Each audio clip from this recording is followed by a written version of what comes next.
Hello, I'm Bob the Bookerer and welcome to my channel.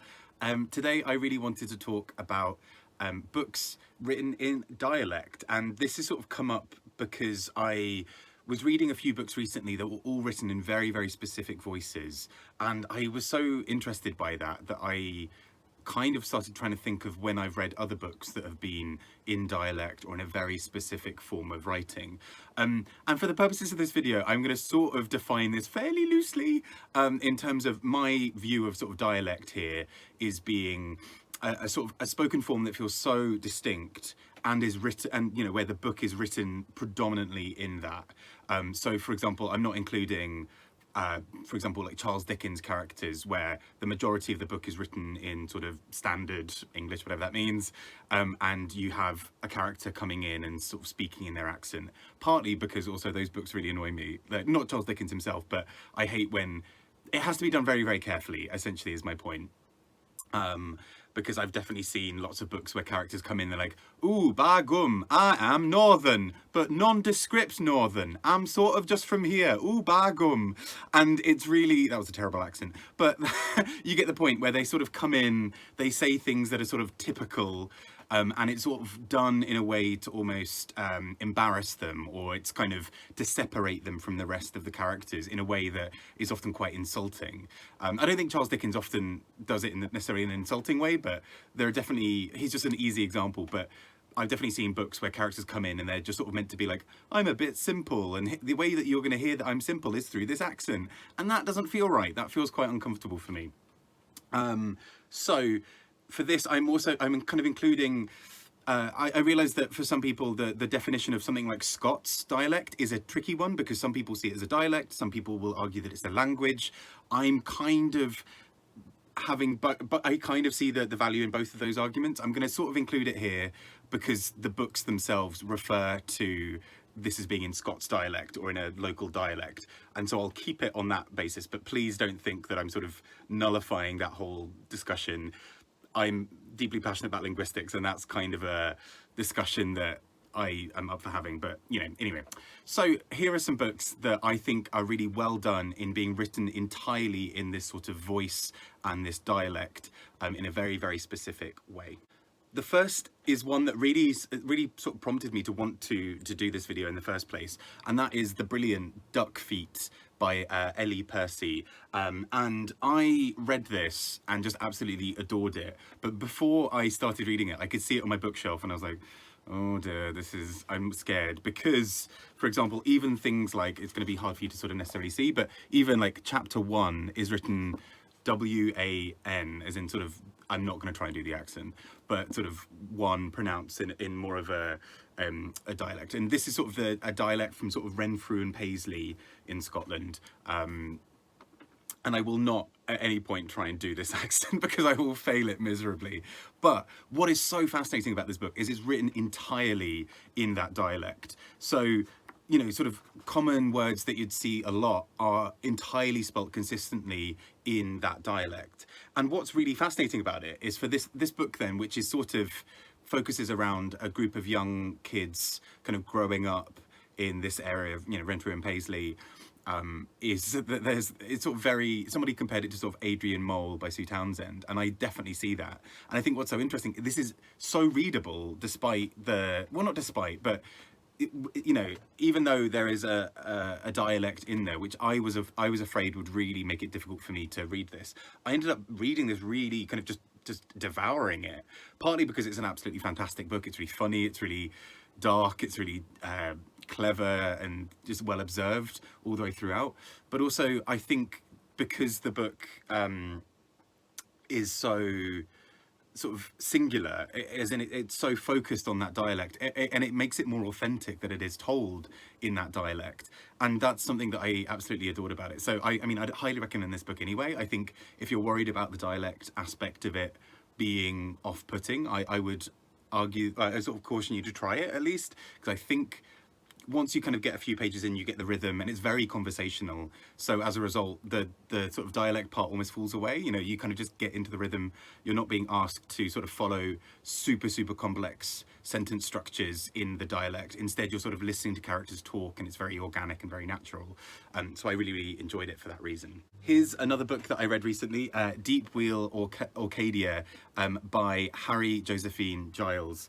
And I really enjoyed this. I thought this was so clever, especially when you hear what this book is about. It's kind of stunning. So I'll just read a little bit from this back bit. But Deep Wheel Arcadia is a magical first, a science fiction verse novel written in the Orkney dialect. That's kind of quite a few interesting things going on as well. And I should say, I think as well, both Duck Feet and Deep Wheel Arcadia, both written by non-binary authors as well. So this sort of also just really exciting to see sort of non-binary authors really kind of gaining traction and having their voices out there as well. But this book is written, as you'll sort of see from some of the pages, is kind of half in dialect and half in standard English. And so what's really interesting is you'll get, you know, this sort of verse poem novel thing in the accent. I found myself mostly just reading the English, the sort of standard English, just to make sure I was capturing everything. And then I'd look back and then try and read it in dialect. You can absolutely do it the other way around. But the thing that's really interesting as well with that is that some words are translated in a way that suggests that they're not easily translatable. So for example, again, I will not try and do the accent, but there is this word here, which is sort of, I'm guessing is pronounced somewhat like boy. It's spelled B-E-U-Y. And it's translated in the English bit at the bottom as friend, man, boy, with no spaces in between. And I thought that was really interesting because that hints at this word is more than just a direct like for like with boy. There's something else that it kind of connotes. There's something else it conveys. You know, it's sort of buddy and bro and chum and all of those sorts of things, but also not that. So I really like that. And I think it's a really clever way of talking about very specific parts of dialect or very specific nuance to a sort of local thing. And this book itself was just quite a fun ride, really quick and easy to read, but kind of so many things going on. And I really enjoyed how it did that. And I think, you know, it's worth noting that obviously this, you know, writing in dialect is something you see a lot with particularly like Scottish authors. You see a lot of Scots dialect or kind of various accents entering into the language of the book itself. There's quite a lot of Glaswegian sort of slang and sort of word use in something like Shuggie Bain, but you know, a good amount of the novel is also written in sort of standard English as well. So there's a sort of mixed approach there. But it's so interesting when that does happen. And it reminded me of a couple of other books that I have really enjoyed recently that do something similar. So in some ways, a sort of similar vibe to something like Duck Feet.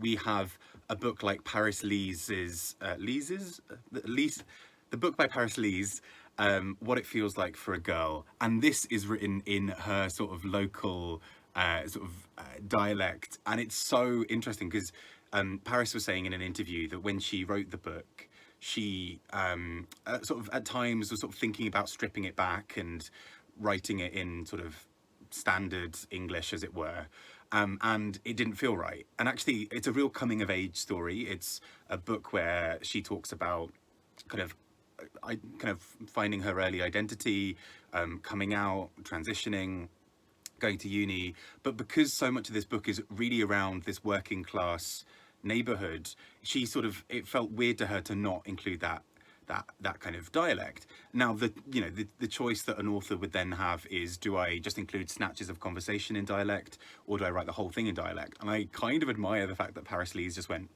sod it, we're going to write the whole thing in this sort of dialect. And it's really fun because it's so alive. And the interesting thing is, you know, we're so used to reading books that are written in very specific accents, and again, that kind of standard accent of that becomes the dominant one. And that is an accent that is very similar to my own, and so I benefit from that. You know, I read a book such as, for example, Trainspotting, and that it feels very different to me, but I read most other kind of classics like Dickens or whatever, and that is kind of in the world that I know. It's not a million miles away from the kind of accents that I hear around me. And so that's something I find quite interesting, is there's something about almost writing back by writing in a specific dialect and being very, very focused with that all the way throughout. And that's something that I really enjoyed about What It Feels Like for a Girl by Paris Lees, was it re-centers it. It kind of focuses, you are in the mind of somebody from that area, and so when you encounter somebody from London and they speak in a certain way, it that feels startling and different.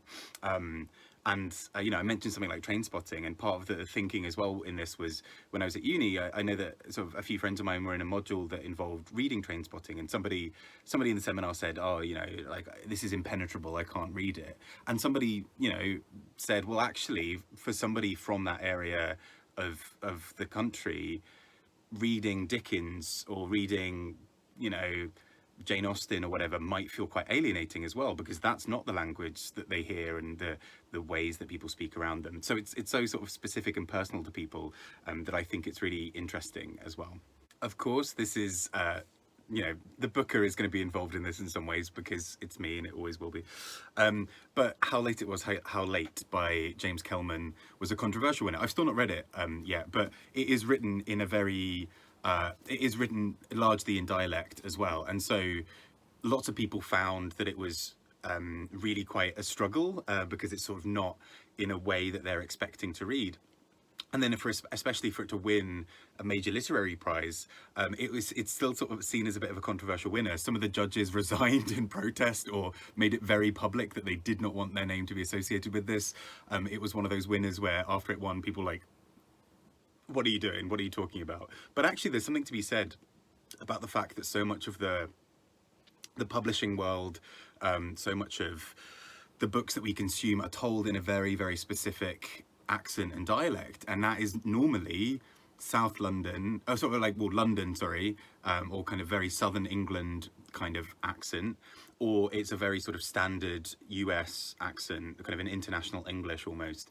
And a lot of that makes sense in terms of readability, to have that kind of everywhere, but it is interesting that certain people then get left out of that conversation. And there are a couple of examples that I want to talk about where I think people have really pushed the envelope a bit with the way they talk about books, particularly outside of the sort of typical accent that's allowed, as it were. First up is a book that I read a while ago, so I'm sort of trying to remember some details, but it has stuck with me for this very reason. It is Souza Boy, a novel in rotten English by Ken Saro-Wiwa. And this is really interesting because this book is around the Nigerian Civil War, and it is written often with a very sort of, with Nigerian English sort of completely throughout. And so there's actually a glossary at the end of the book to kind of point you back to some key terms, and there'll be some sort of very specific things that are kind of characteristic of Nigerian English that are employed throughout the book. So often, so for example, if, you know, in standard English, if you wanted to say, you know, something was very, you know, something, you had the word quick, you wanted to amplify it, you might say that something was being done very quickly, or it's a very big thing. So we use very, or we use other amplifiers. In a lot of Nigerian English, there's a sort of doubling effect, a sort of duplication. So you might say, oh, it's big, or like, come quick. And that sort of doubling is sort of meant to be like, not just quick, but very quick, or, you know, or whatever else. And this book is full of that. And I found it so fascinating and interesting as a reader from London, just sort of reading it and kind of being made to sort of sit outside of myself a little bit, and made to sort of sit in a very, very different world. And I really, really appreciated that, actually, that the book stayed true to that. And even, you know, references in the title of the book, you know, a novel in rotten English, this idea that we have hierarchies of dialect, that there is good speaking and there's bad speaking and bad writing in terms of dialect. And Sozaboy is something that kind of challenges that. You know, even the title Soza is meant to be like a sort of a Nigerian pronunciation of soldier, and sort of like a, and so it sort of mirrors even in the language itself. So I thought that was really, really interesting. And a second example, a book that I really enjoyed and was pleasantly surprised by is Who They Was by Gabriel Krauze. And this made the book a long list a couple of years ago. And again, was a sort of interesting one because it was written entirely in the sort of street slang of parts of sort of central and South London. And despite me being from South London, there were big parts of this book that I sort of just like, oh, I actually don't know some of these phrases. I mean, I say this like I'm really involved in like street culture. I'm some like random middle class dickhead from the South of London, but I like I found it really interesting within this book that it's done so interestingly because there's so much going on, and the dialect is entirely kind of the point of this book. You know, it's told among this group of people. It would be really quite bizarre for the book to speak in a different voice that wouldn't be particularly authentic to the story being told. It's just not quite right. And so I found it really interesting that the way this book does it, because it kind of again intentionally isolates and alienates the reader in a way that actually brings you into the head of this character. It kind of encourages you to put aside all other thoughts and really just listen to how the character's talking and what they're going through and not disregard it. And I thought it was so beautifully done, and really interesting as a book because it's confrontational in a really good way, and a great breath of fresh air, I think, as well. There are so many other amazing examples out there, and I don't want to go into like just a list of just millions and millions of them. Some other really good ones come to mind, like Mrs. Engels, which is not fully written in dialect, but has a really strong voice that makes it, you know, this sort of Irish working class voice is really present in this book in a way that is really intentional, and I think does quite a lot to really speak about the kind of the story of this woman. And in many ways as well, her accent and her dialect separates her from some of the other characters in the book who are maybe of a different class or from a different place, and that really sort of creates the right environment to really talk about some of the issues she's facing. But anyway, I'd love to hear some great examples from you. If you've got any books in mind that are written mostly in dialect or that use dialect really interestingly, I'd love to hear it. I've been Bob, rambling about dialects and stuff. I'm again no expert, yeah, I'd love to hear sort of thoughts that people have. But take care and speak to you all soon. Bye bye.